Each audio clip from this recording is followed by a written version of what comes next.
Well, good evening, everybody. It's great to see you back.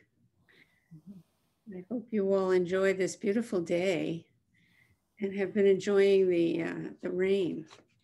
We're so lucky to have fresh water and plenty of it, but not too much, just enough. This evening, I was inspired when reading Kjorgen Carlson's new book, which is a collection that was edited by his student, Sally Tisdale, Chico. Kjorgen was also a teacher of Sado Martin and of me. He was a wonderful teacher who died very suddenly a few years back. And so there's now a collection of his talks that's come out. And I was reading through his chapter on taking a stand, which I thought I want to recommend to all of you. I think we have a copy. We're purchasing a copy for the library, and let's recommend to the Benton County Library that they stock a copy of this as well, so it's available for people. Anyway, I'd like to offer some comments on what he lays out very beautifully about some of the issues involved in being a Buddhist activist. And Kjorgen was very wise, and he always had something clear and very practical to contribute. He cut through all of the vocabulary complexities to the very heart of the issues. And this book, again, reminds me of how practical the way of Zen is. One of the teachings in our tradition is that enlightenment must function. Clarity, our clarity of mind and heart, must function in the world, or it's useless. This way always points us back to the actual conditions of this moment. So whenever we get excited or swept away in emotion and reactivity, we have a way to come back to neutral, to what's right here, what's going on right here, what's actual, so that we can consider it directly again and maybe respond more effectively.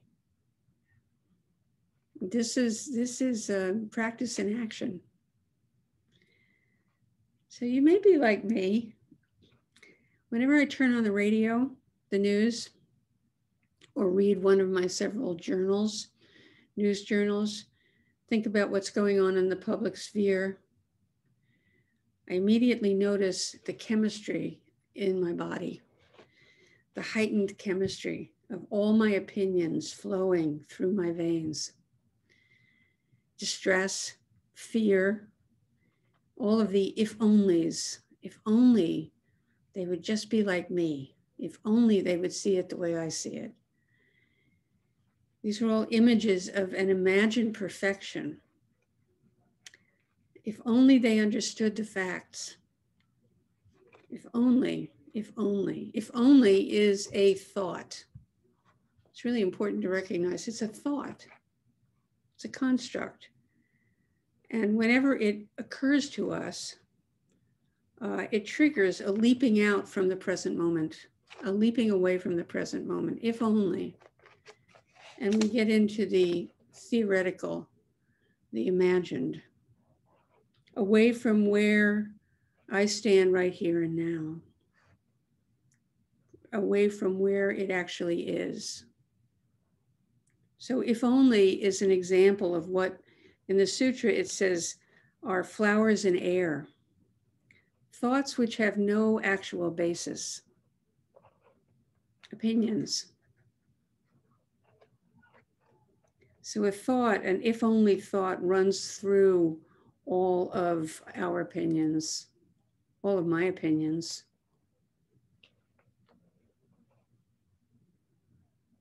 And it's a it's a vision, really, that is continually challenged by the actual world conditions. So it stands in opposition to the actual conditions. And in that way, it's a delusion. There's nothing wrong with having a vision and being inspired by it. A vision of a world that's free from all this unnecessary suffering. But, and a vision like this is what the Pure Land is, that our tradition is always referring to, the Pure Land of those who are awake and behave in full awareness of the interdependency and impermanence of all things and the preciousness of what we are given. This is a vision. But the way that we hold this vision often doesn't serve our ability to respond to the current moment in a way that leads us in the direction we would like to be going. Daily meditation makes it more likely that we're going to notice this, that our vision, our wishes, our if-onlys are what we add to what is. Facts, which are already really hard to figure out. You know, one of the precepts in the Thich Nhat Hanh tradition is do not spread rumors that you do not know for yourself to be true. And when I read that, I was so surprised to realize that mostly what I spread and talk about, I don't know for myself to be true. It's via the media. So we need to be really intelligent about how we consume and use what we come to know about in the media. So every activity is accompanied by a narrative. We may not be noticing our own narrative. We just think it's the way it actually is. If you've ever been around kids of a certain age, they narrate their play. I've actually been sitting here listening to the kids who are out trick-or-treating, narrating the trick-or-treating. It's very elaborate and very lively. You may be hearing the same thing in your neighborhoods. But they narrate their play and they bring it forth fully beyond just the body truth. So I think that we continue actually to do this. But now as we're adults and we're really busy, we are more subtle about it. And it has sunken down in awareness so that we're habituated and we just don't notice anymore. Those who stormed the Capitol had a narrative running. They had one narrative running. Those of us looking on with horror had another. I assume that everyone had the chemistry of fear running through their veins, no matter what their narrative was. So we aim to develop a clear eye on what actually is going on. And then we have to think about, okay, so what is a clear eye? What is a clear-eyed view of what went on that day? I think clear-eyed means including in it the fact that all the players are coming to any particular situation with their own narrative overlay, just as I do, and just as you do. And on that level, we are sharing a condition that is helpful to be aware of, and we're really responsible to be aware of it. To be aware of our own opinions and our own ideas about what's going on. No matter what I think of their views, the other's views, it's a fact that the other holds them just as much from their own past experience, which we call karma, and conviction as I do. We all have our own karma, and we inherit narratives, clearly. I mean, this is culture. Culture is narrative. So this is where Zen practice and social, political, environmental activism is played out in this crossroads. How does a responsible citizen take a stand that doesn't further fear and hostility, our own and others? And the precepts really concern themselves with this and admonish us to be very mindful of how we use speech and what we do with our bodies and our actions. When we act out of fear, when we act out of hostility, we're locking it in. So does this mean we shouldn't engage? To assume this as the takeaway of Buddhist practice is really unfortunate, and it's inaccurate. The Buddha emphasized that this practice needs to be available to function in the world. That's what we're doing. We're liberating all beings from delusion. So if we think that we shouldn't engage because we are holier than thou, we're being really impractical and inaccurate. But we need to find our way through this moment, and hopefully in a way that leads to improving public life and all of our lives. Kyogen states, Buddhism is about understanding the causes of suffering internally. Let Buddhism inform you, he says. It is most important to challenge assumptions, especially our own. And this is where we all start.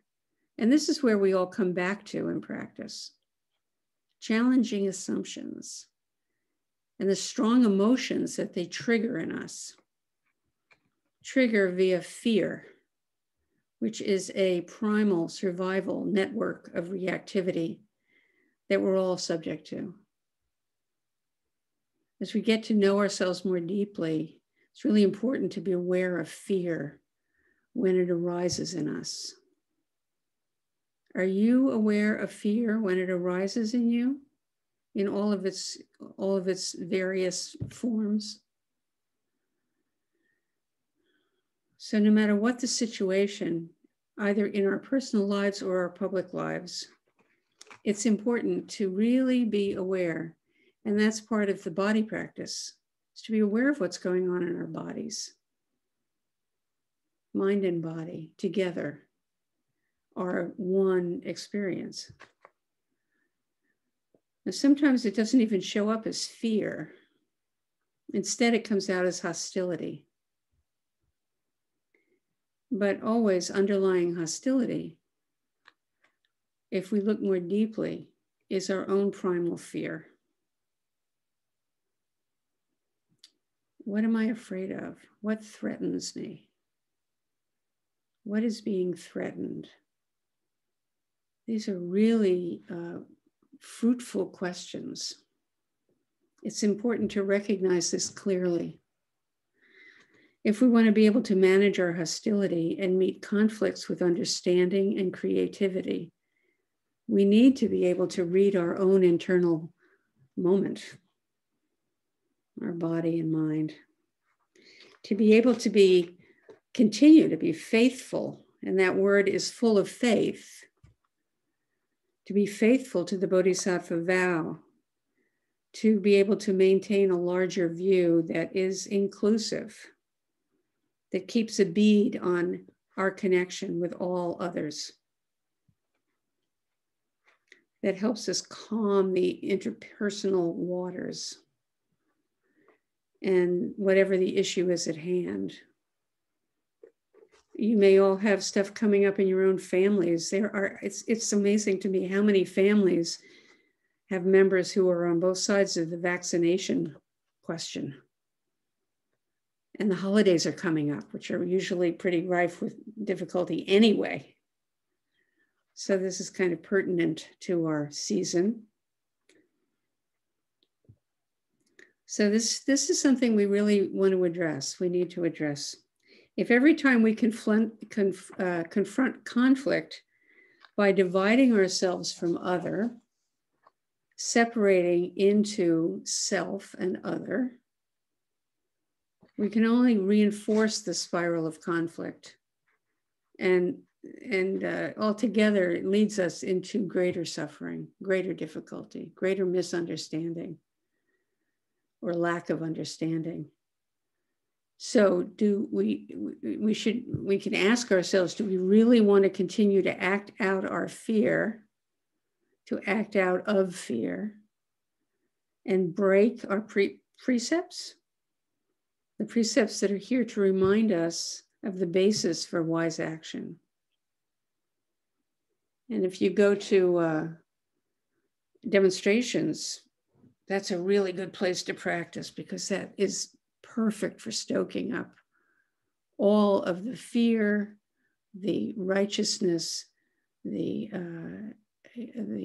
love, the concern, the compassion. It's all in a big soup. And we can really tune into this issue.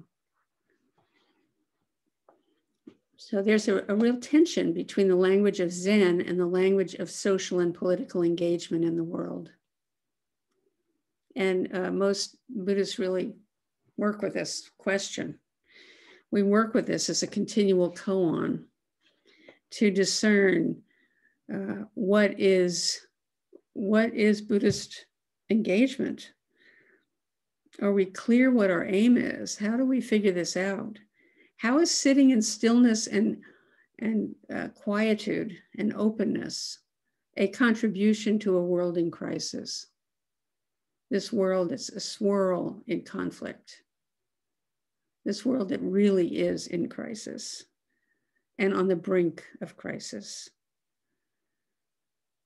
We're all concerned about the larger conditions, but just as wrought as the conditions in the world are internal conditions. How friendly and cooperative are you with yourself? That comes up a lot in Zen. If we haven't noticed our inner critic or our slave driver or our perfectionist or our good girl, good boy stuff, we're really going to notice it in practice. So how are you going to relate to that self? How deeply can you listen? Are you willing to listen? It takes a lot of determination to sit still and experience the tumult that tumbles through this appearance of quietude and steadiness. You look around and you think, oh, everybody but me is really quiet. It's amazing what worlds are being acted out of the sense expression of them.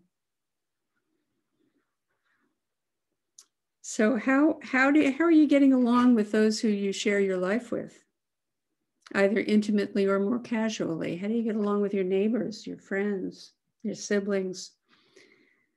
To work towards understanding and kindness in our own neighborhood and of associations, we do need to have insight into what's going on for ourselves and to be able to look and listen closely to each other. You probably have noticed how Zazen is a profound sensitizer. We become so much more sensitive to our experience. Do you notice this? Have you noticed that? Just much more sensitive. Sometimes even without noticing it, but all of a sudden we'll feel very affected by something that ordinarily our tough skin would shield us from. We learn in this practice how to listen, and we begin to recognize the qualities of our mental stream the qualities of our heart energies. We recognize a thought. That's revolutionary. You remember the first time you realized that what was going on was a thought? And then when you watch for thoughts, the thing that's so amazing is that they come unbidden, unless we decide we're going to engage them. If we realize we have a choice, we don't always have to engage every thought. So all of this comes along with recognizing thought. What is a feeling? A judgment, a physical sensation. This is the stuff of our zazen. And then seeing how they always do arise together. All together, they make up each moment. So isn't this wisdom? Seeing what is actual. So this is the ground we seek. What did I title this talk? On taking a stand. We have no ground to stand on, really. And yet we always have to take a stand. It's being, taking action is living a life. We take stand after stand after stand.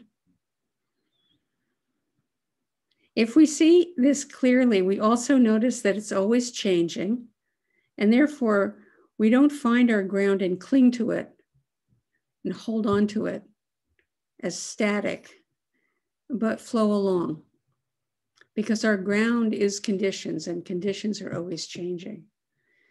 And Zen encourages us not to linger in any particular mental construct about reality, not to get stuck in a thought, a word, an opinion, even though that comprises our mental field, but to continue to penetrate our experience with curiosity, to continue to be aware that all of this is open. This is the meaning of emptiness. This is always open, changeable.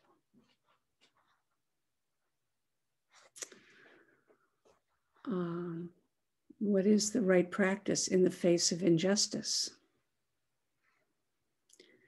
I'd say it's the same as right practice all the time, in everything. To walk the way of kindness, openness, and generosity, and intelligence.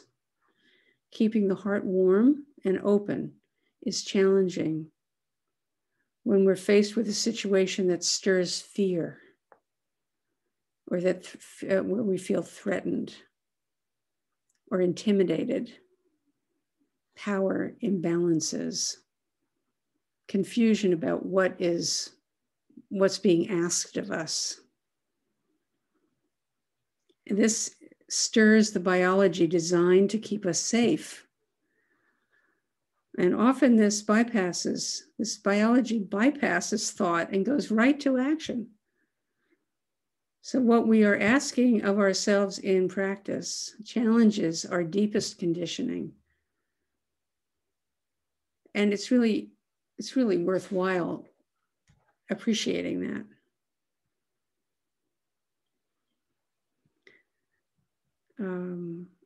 To become a really mature, ethical person it takes a lot of bravery and persistence, because we're learning how to stand on our own 2 feet in this moment as it is. One of the reasons we urge that we should practice daily is so that we can reliably recognize the conditioning of fear or anxiety or intimidation at low levels of anxiety and reactivity. Catch it early, in the earliest place, because this is where we can intervene and make choices. Once we're really off and running in fear, it's very hard to gain our ground.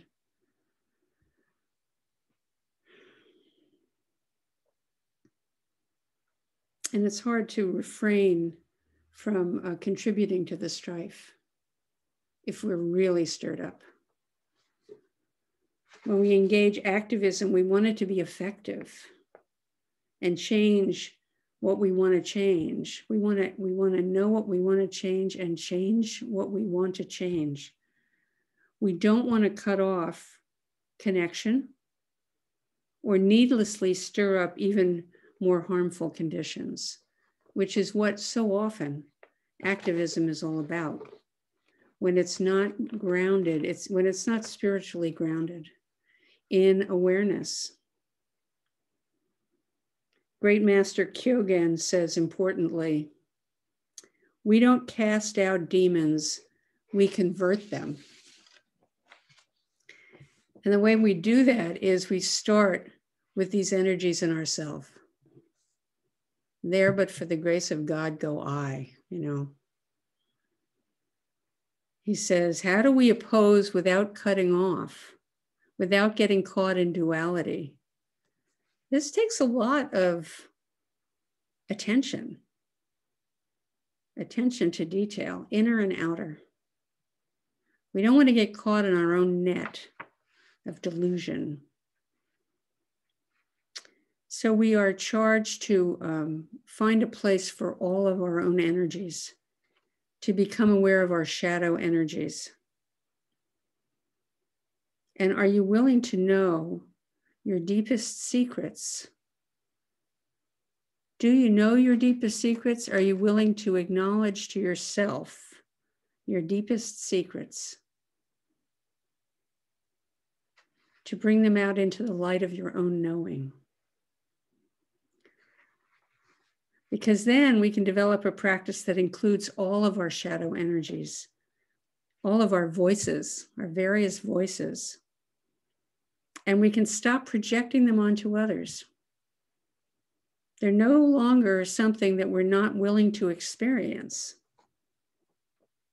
That's the whole thing about duality, is it's projected, it's reified, and in the way of emotion and opinion, we're not willing. We are or are not willing to experience our own energies. But when we are, we can acknowledge that it's all part of wholeness. And then we can stand on the ground of the present moment and bear witness to the suffering and the joys, and perhaps offer some steadiness to this collective wobble that is currently happening worldwide, not just here, everywhere. So may we all practice very deeply, come to know ourselves, and learn how to make room for everything that is difficult and confusing, and turn toward practice and patience and steady attention to find our way with it. Thank you.